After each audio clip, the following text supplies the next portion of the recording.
शांति। आज 6 फरवरी 2017 प्यारे बाबा के वे मधुर महावाक्य जिन्हें हमने अपनी सवेरे की क्लास में सुना है, आइए अब उस पर मनन और चिंतन करते हैं। मीठे बाबा को एक बात बिल्कुल भी पसंद नहीं और वह है आंखों से आंसू बहाना, रोना। बाबा कहते रोना माना बाप की इंसल्ट करना, रोना माना अपने भाग्य को ठुकराना। प्यारे बाबा जब सर्व प्राप्तियों के सागर मिले तो बच्चों को रोना क्यों चाहिए? उसकी भेंट में आज बाबा ने कहा है, बच्चे, आज्ञाकारी बच्चे, तुम्हें सदा अतीन्द्रिय सुख में रहना है, कभी भी रोना नहीं है, क्योंकि तुम्हें अभी ऊंचे ते ऊंचा बाप मिला है। अब बाबा हमेशा कहते हैं कि रावण रुलाता है, रुलाने वाला रावण है। रोना धोना शुरू ही जब से हुआ है, जब से रावण का राज्य हुआ है, अर्थात आत्माएं माया के विकारों के अधीन आई है। और बाबा कहते हैं रोने से छुड़ाने वाला, शोक वाटिका से सीताओं को आज़ाद कराने वाला मैं परमपिता परमात्मा हूँ। मैं तुम्हें उस दुनिया में ले जाता हूँ जिसको स्वर्ग सुख धाम कहते हैं। वहाँ तो रोने धोने का नामो निशान नहीं, क्योंकि कोई ऐसा कारण ही नहीं होता जिस कारण से कोई आंसू बहाए।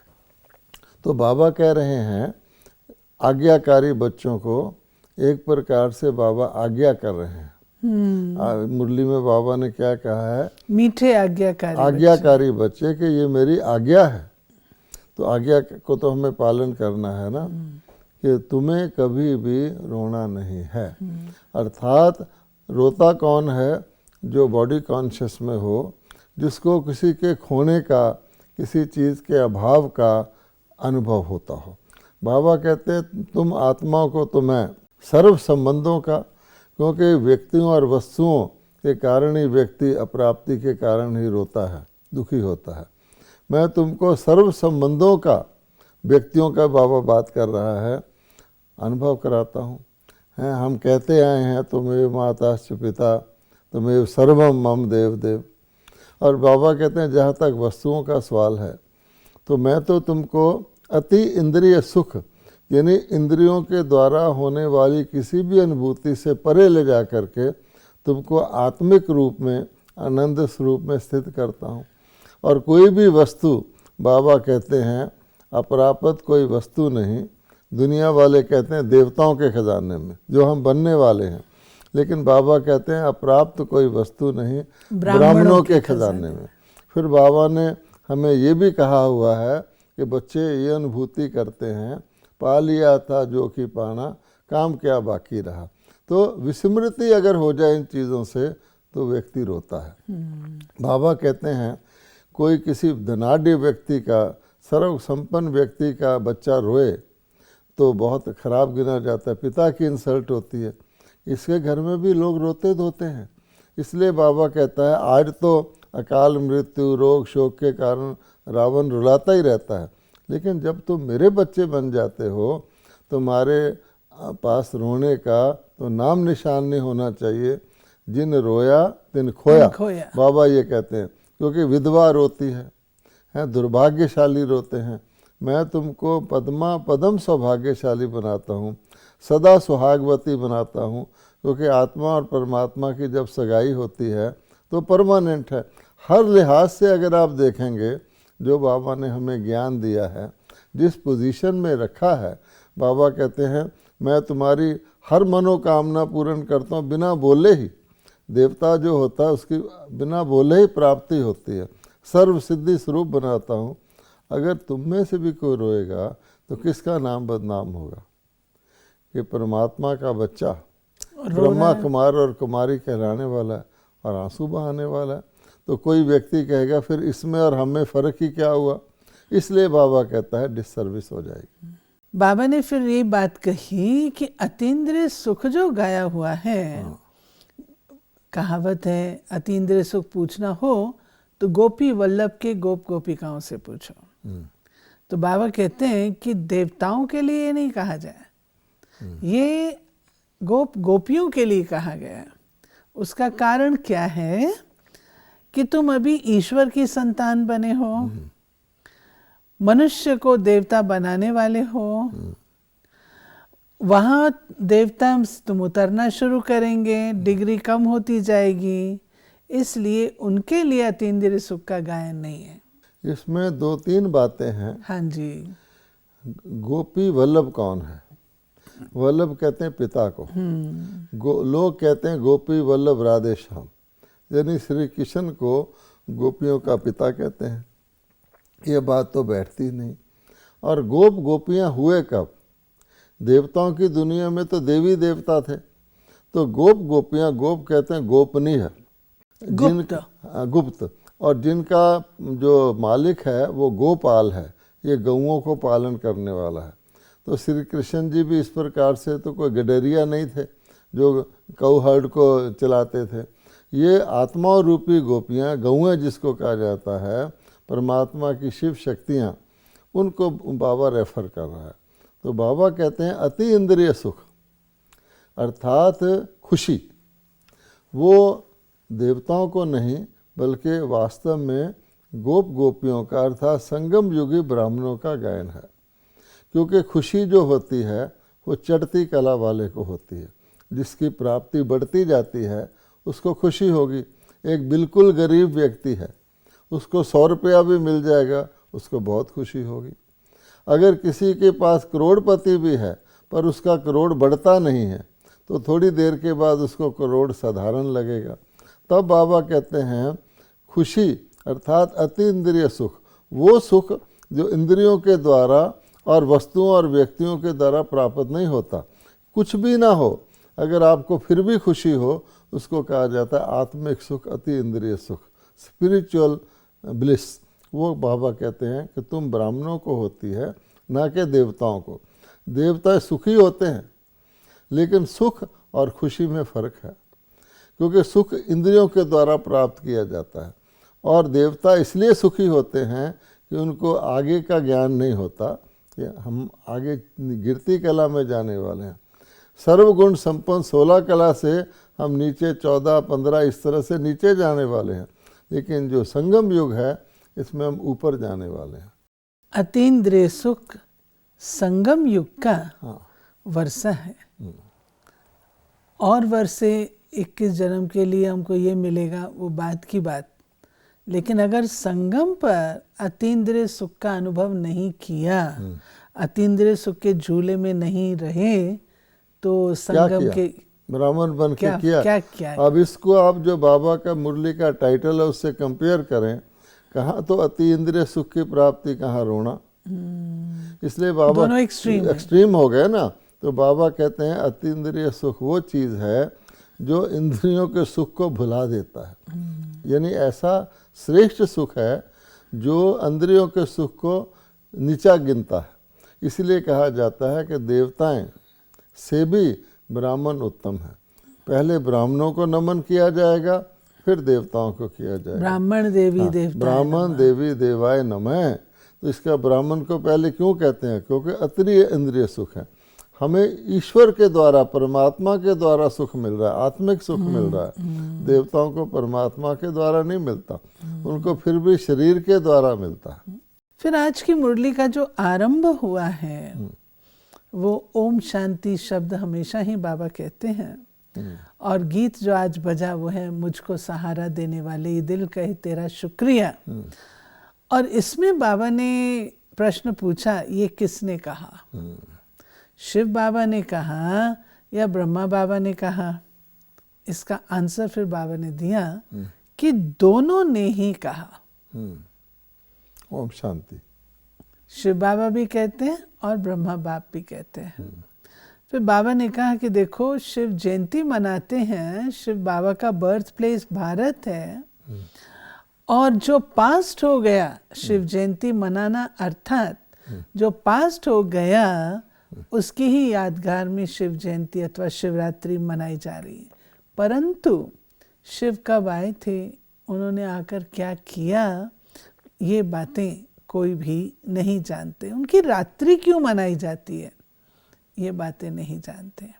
हाँ, बाबा कहते हैं कि जो भी रस्म रिवाज चला आता है, कोई सेलिब्रेशन चली आती है, कोई वार्षिक उत्सव चला आता है, आखिर उसका कोई ओरिजिन तो होगा, कब से शुरू हुआ। अब बाबा कहते हैं कि शिव जयंती या शिवरात्रि जो मनाई जाती है, शिव को परमात्मा नमः भी कहते हैं। परमात्मा शिव ने कौन सी रात्रि को दूर किया, परमात्मा की सूर्य से भी तुलना की जाती है। गीता ज्ञान के लिए कहा गया ये सबसे पहले सूर्य ने दिया, अर्थात अंधकार को मिटाने वाला। रात्रि के समय शिव बाबा का अवतरण दिखाया जाता है, अंधकार को मिटाने वाला। लेकिन कौन से समय ऐसा कब समय था जब शिव ने आकर के किस रूप में आकर किस विधि से दुनिया से अज्ञान अंधकार को मिटाया था, उसके बाद क्या हुआ। अगर सोजरा आ गया, दिन चढ़ गया, फिर तो उस समय याद करने की आवश्यक नहीं। अवश्य ही जब दिन पुनः समाप्त हो गया होगा, जैसे कोई व्यक्ति को डॉक्टर ठीक करते तो वो निरोगी हो जाए तो डॉक्टर को याद नहीं करता, फिर जब रोग आता है फिर वो डॉक्टर को याद करता है। यही भगवत गीता में लिखा भी हुआ है कि मैंने पहले भी आकर के तुम बच्चों को पतित से पावन बनाया था, ज्ञान सुनाया था, योग सिखाया था, बहुत काल से ये प्राय लुप्त हो गया, अर्थात इसकी आवश्यकता ही नहीं पड़ी। फिर जब आवश्यकता पड़ी तो ढूंढने लगे, फिर ये पुस्तक लिख दिए। तो बाबा कहता है कि मेरे स्वयं आने से ही अंधकार दूर होता है ना। तो लोग मनाते हैं, ये नहीं जानते पहले कब आए थे और अब फिर आने का समय हो गया। इस बात को भगवान खुद ही बताते हैं आकर। बाबा अपने अवतरण के साथ एक बात कुछ दिनों से मुरली में बार बार आ रही है, और वो है संबंध की बात। बाबा कहते हैं कि शिव बाबा से क्या संबंध है, परम पिता से क्या संबंध है, ये भी तो पता होना चाहिए। जब संबंध का पता होगा तब हमें सुख का वर्षा उनसे मिल सकता है। अब इसमें एक सवाल है कि संबंध का तो पता ही है कि वो हमारा पिता है, फिर बाबा क्यों कहते हैं कि संबंध का पता होना चाहिए? फिर बाबा ने पहेली क्यों बनाई कि परम पिता परमात्मा से तुम्हारा क्या संबंध है? इसलिए बनाई, एक बात होती कहना और एक बात होती संबंध का अनुभव करना, निभाना, संबंध में आना और संबंध को निभाना, उससे प्राप्ति करना। फर्क हो गया ना। अब परम पिता परमात्मा शिव भी नहीं वो कहते, कितने नाम परमात्मा के रख दिए हैं, ईश्वर, प्रभु, हरि, भगवान इत्यादि इत्यादि इत्यादि, और फिर इसको सब जगह कह दिया है। तो संबंध का तो सवाल ही नहीं रहा। फिर बाबा कहते हैं कि अच्छा इनडायरेक्टली पता भी हो, वो हमारा परम पिता है। अब परम पिता से संबंध जोड़ना, एक होता है उसको कहा जाता है पिताओं का भी पिता। अब ब्रह्मा बाबा तक को कहा जाता है बाबा आदम, अर्थात ग्रेट ग्रेट ग्रेट ग्रेट कितनी बारी लगा लें ग्रैंडफादर। तो एक होता है फादर, एक होता है ग्रैंडफादर, एक होता है सुप्रीम फादर। अब सुप्रीम फादर से किसका संबंध और कब जुड़ता है? भगवान कहता है मैं यही बताता हूँ। अब एक वृक्ष को आप ले लें, वृक्ष के बीज से हर पत्ते का संबंध है, लेकिन जो वृक्ष में लास्ट पत्ता कहीं उगा हुआ ऊपर जाके, उसका बीज से कितना संबंध है? बहुत इनडायरेक्ट संबंध है, क्योंकि उसका किसी छोटी टाली से होगा, उसका फिर बड़ी से होगा, उसका फिर तने से होगा, तने के बाद जड़ से होगा, जड़ से जाद होगा। लेकिन जिनका बीज से डायरेक्ट जो पत्ते निकलते हैं, 2 पत्ते निकलते हैं हमेशा, और उसके बाद जो थोड़े से निकलते हैं जड़ में होते हैं, उनका डायरेक्ट संबंध है। तो बीज से प्राप्ति किसको होती है? बीज से तो प्राप्ति उनको होती है, और उनका क्यों उनको डायरेक्ट संबंध है, इनका फिर इनडायरेक्ट संबंध है। जैसे बाबा कभी कहता है कि आप भक्ति में इनडायरेक्ट दान पुण्य करते आए, लेकिन अब तुम ईश्वरीय यज्ञ में सफल डायरेक्ट करते हो, फर्क पड़ जाता है ना। तो डायरेक्ट संबंध से प्राप्ति है। दुनिया में भी इनहेरिटेंस मिलता है तो किन रिलेशंस को मिलता है? जो डायरेक्ट रिश्तेदार होते हैं। बाकियों को बहुत थोड़ा सा हिस्सा मिलता है, कईयों को तो मिलता ही नहीं, क्योंकि उनके अपने संबंध दूसरे होते हैं। ये बात है। इस बात को बाबा ने आगे बढ़ाते हुए कहा कि देखो, बेशक आज की दुनिया में बहुत इन्वेंशंस निकालते हैं, लेकिन इतना सब कुछ करने के बावजूद भी दुख प्राप्त होता है। फिर बाबा ने कहा दुख की भी कलाएं होती हैं। जैसे सुख की हैं ऐसे दुख की भी कलाएं होती हैं। और इस समय सब तमो प्रधान है, क्योंकि विष की पैदाइश है। सुख की कलाएं घटती हैं, दुख की कलाएं बढ़ती हैं। कि सुख ज़्यादा से कम होता है और दुख थोड़े से बढ़ता है, तो दुख की कलाएं बढ़ रही हैं। फिर बाबा कहते हैं कि डिपेंड करता है, वृक्ष फैल भी गया, लेकिन वृक्ष किस चीज़ का है। अगर फूलों का, फलों का वृक्ष है, उसके बढ़ने से फूल और फल पैदा होंगे। अगर गन्ने का पौधा है या शुगर बीट का है, उसके बढ़ने से मीठी चीज़ पैदा होगी। और अगर मिर्च का है तो बढ़ने से मिर्ची पैदा होगी। अगर कांटों का जंगल है, आपने कांटे बो दिए और उसको पानी दिया तो कांटे ही बढ़ेंगे, है ना। इसलिए भगवान कहता है कि समय ऐसा आ गया है अब, जबकि दुख की भी बहुत बढ़ती कला में दुख चला गया, सबको दुख महसूस हो रहा है। साइंस ने दुख को कम करने की कितनी कोशिश की। बाहर मौसम गर्मी का है, साइंस ने ठंडा कर दिया। बाहर आपको कोई चीज़ टेम्परेचर में ठीक नहीं रहती, साइंस ने रेफ्रिजरेटर बना दिया। सर्दी में हीटर बना दिया, गर्मी में कूलर बना दिया, चलने के लिए सब इन्वेंशन किया। आपको गद्दा दे दिया कि आप बम्पी रोड में आपको कंफर्ट रहे। सब कुछ करने के बाद दुख का क्या हाल है, क्या दुख बढ़ा या कम हुआ। तो इससे पता लगता है कि साइंस आत्माओं को सुखी करने में संपन्न नहीं है। फिजिकल कंफर्ट दे सकती है। और दूसरी बात क्या है कि साइंस के कंफर्ट कीमत पर आते हैं। केवल धनाढ्य लोगों को साइंस का फ़ायदा होता है। किसी को हार्ट का ऑपरेशन कराना हो, उसके पास काफ़ी धन होगा तभी तो कराएगा कि नहीं। बाकी जिनका हार्ट खराब है उनका कौन ऑपरेशन करेगा। तो इसलिए बाबा कहता है कि सारा सिस्टम जो है बहुत लिमिटेड है और इससे पूरी सुख की प्राप्ति नहीं होती। किसी की घटी हुई आयु को क्या साइंस बढ़ा सकती है ना। किसी को मृत्यु में कष्ट होना है, किसी को कैंसर हो जाता है, साइंस क्या उसका कैंसर दूर कर सकती है, कंफर्ट दे सकती है, दुख कम कर सकती है। तो दुख की दुनिया में दुख कम करने को ही सुख गिना जाता है। बाबा की मुरली में आज आया है कि बच्चे, मैं तुम्हारा टीचर तो हूँ और टीचर परीक्षा भी तो ले सकते हैं, लेकिन कुछ बच्चे परीक्षा देने से ही घबराते हैं, फां हो जाते हैं। बाबा ने जो शब्द यूज़ किया, कोई बच्चे तो थोड़ी परीक्षा लेने से ही फां हो जाते हैं। नहीं तो बच्चों का कहना जो खिलाओ चाहे मारो चाहे प्यार करो, सपूत बच्चे तो आज्ञाकारी होते हैं। बाप कहते हैं तुम्हें कभी रोना नहीं, इस चीज़ को हम ले चुके हैं।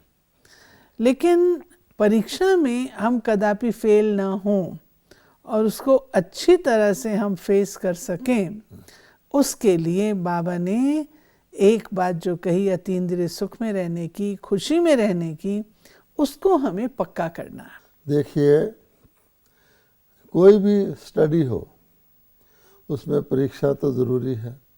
परीक्षा के बगैर कि हमारा जितना हमने स्टडी कर ली उसको हमने इंटरनलाइज कर लिया, आप अगली क्लास में जा ही नहीं सकते। परीक्षा होती जाती है और स्टूडेंट आगे बढ़ता जाता है। अगर परीक्षा ही ना हो, स्टूडेंट को कैसे पता लगेगा मेरी पढ़ाई जो है वो कहाँ तक पहुंची है।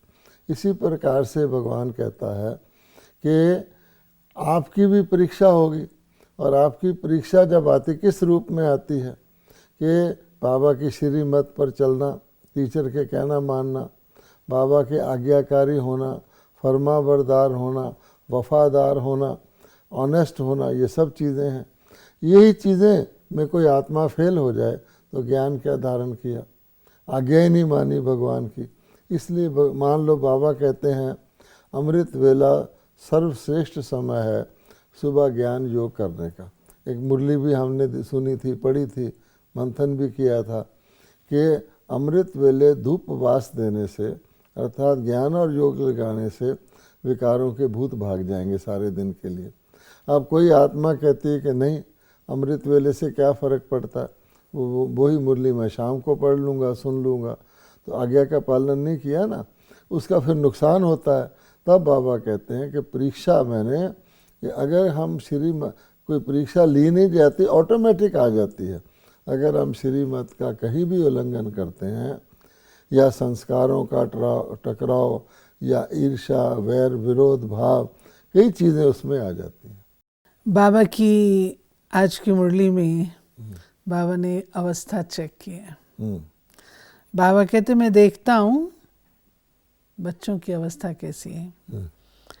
कोई किस चीज़ का भूखा, कोई फैशन का भूखा, बाबा से आकर पूछो हम ठीक चल रहे हैं, हमारी बात राइट है रॉन्ग, तो भी समझें कि हमको डर है। देखो गांधी जी ने सभी की मदद की परंतु खुद कुछ भी स्वीकार नहीं किया। यानी बाबा कहते हैं गांधी जी जिसने देश को विदेशी साम्राज्य से स्वतंत्र कराया, उसने भी अपने लिए कुछ स्वीकार नहीं किया। लोगों का उसमें ट्रस्ट था कि जो करेगा समाज के लिए करेगा। हम बाबा के बच्चे, सच्चा राम राज स्थापन करने वाले, हम सेवाधारी, ईश्वरी सेवाधारी। बाबा स्वयं कहता है मैं मोस्ट ओबीडिएंट सर्वेंट।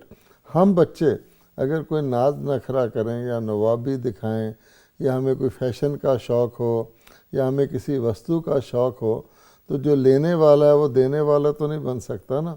तो लोग उसको ट्रस्ट की नज़र से देखेंगे नहीं, कहेंगे ये तो स्वार्थी है, ये परमार्थी है ही नहीं। तो बाबा ने समझाया कि परमार्थ में स्वार्थ आपे सिद्ध हो जाता है, व्यवहार और आपे सिद्ध होता है। लेकिन अगर हम परमार्थ नहीं करेंगे, जैसे फैशन है, लोभ है, लालच है, पहनने का, खाने का, वस्तु का, तो बाबा कहता है वो फिर सच्चा सेवाधारी तो नहीं हुआ ना। बाबा गरीब निवास, और गरीब निवास बाबा हम बच्चों को 21 जन्मों का वर्षा देते हैं। बाबा ने वो विधि का आज वर्णन किया कि बच्चे 1 रुपया देते हैं, उनसे पूछा जाता है क्यों देते हो, तो कहते हैं हम शिव बाबा को देते हैं 21 जन्मों का वर्षा पाने के लिए। बाबा कहते हैं देखो गांधी जी भी काम में लगाते थे, अगर उनको मिलता था वो भी काम में लगाते थे। तो बच्चों को अपने भाग्य को भी देखना चाहिए। बाबा कहते हैं अपनी किस्मत को लकीर ना लगाओ, तुमको जो कुछ भी साधन रिसोर्स मिलते हैं वो सेवा में लगाने के मिलते हैं। तुम्हारा लालन पालन अच्छी तरह का ईश्वरी भंडारे से होता है। इसलिए बाबा ने पहले कहा है कि तुम्हारा वायदा क्या है, जो खिलाओगे सो खाऊंगा, जहाँ बैठाओगे वहाँ बैठूंगा, तुम्हारे संग रहूँगा, है ना, हम तुम पर बलिहार जाएंगे। अब परमात्मा है, परमात्मा हमारे कल्याण के लिए करेगा, हमको कितना देना है। अब जैसे डॉक्टर होता है, तो डॉक्टर जब मरीज़ को कहता है तूने ये खाना है ये नहीं खाना, तो मरीज़ कितना अटेंशन से सुनता है कि डॉक्टर मेरे कल्याण के लिए कह रहा है। मरीज़ ललायमान भी होता तो भी उसको डॉक्टर याद आता है। बाबा कहता मैं तुम्हारे 21 जन्मों के लिए निरोगी काया बना रहा हूँ, तो तुम्हें डिसिप्लिन में ला रहा हूँ। उसको फिर बच्चे ना जानने पहचानने के कारण उसमें से मनमानी करके मर्यादा को तोड़ते हैं, नुकसान उनका ही होता है। तब बाबा कहता है कि कई बच्चे जो समझदार हैं वो कहते हैं बाबा मेरा 1 रुपया भी लगा दोगे तो 21 जन्म मुझे प्राप्ति मिलेगी। जैसे कहा जाता है सारे वृक्ष को आपने पानी देना हो, 1 गिलास पानी आपके पास हो, अगर जड़ में डालोगे तो सारे वृक्ष को मिलेगा। इसीलिए भगवान बीज को अगर हम अपना कुछ भी समर्पित करते हैं, सफल करते हैं, तो हमें डेफिनेटली उसका वो फल मिलेगा। आज की मुरली का वरदान है कर्म और योग के बैलेंस द्वारा सर्व की ब्लेसिंग प्राप्त करने वाले सहज सफलता मूर्त भाव। कर्म में योग और योग में कर्म, ऐसा कर्म योगी अर्थात श्रेष्ठ स्मृति, श्रेष्ठ स्थिति और श्रेष्ठ वायुमंडल बनाने वाला सर्व की दुआओं का अधिकारी बन जाता है। बाप द्वारा ब्लेसिंग तो मिलती ही है, लेकिन जिसके भी संबंध संपर्क में आते हैं उनसे भी दुआएं मिलती हैं। तो जहाँ दुआएं हैं वहाँ सहयोग है, और ये दुआएं व सहयोगी सफलता मूर्त बना देता है। स्लोगन है, सदा खुश रहना और खुशियों का खजाना बांटते रहना, यही सच्ची सेवा है। हाँ, यानी सेवा क्या है? दुनिया में खुशी बांटना, उनके दुख खत्म हो जाएंगे। सदा खुश रहो और खुशी बांटो। बाबा हमेशा कहता है कि खुशी जो है वो बांटने की चीज़ है और खुशी देते जाओ। तो ये थी आज बाबा की 6 फरवरी 2017 की मुरली, जिसमें बाबा ने हम बच्चों को मन मना भाव और मध्याजी भाव दोनों का ही बैलेंस रखने को कहा। साथ साथ अतीन्द्रिय सुख के झूले में झूलते रहने के लिए बाबा ने हम बच्चों को आज्ञा दी है। खुश रहना है, खुशी में औरों को भी रखना है, और अतीन्द्रिय सुख का अनुभव याद रहे केवल संगम पर ही कर सकते हैं, सतयुग में ये नहीं होगा। उसके लिए प्यारे बाबा को संबंध सहित याद करें। ओम शांति।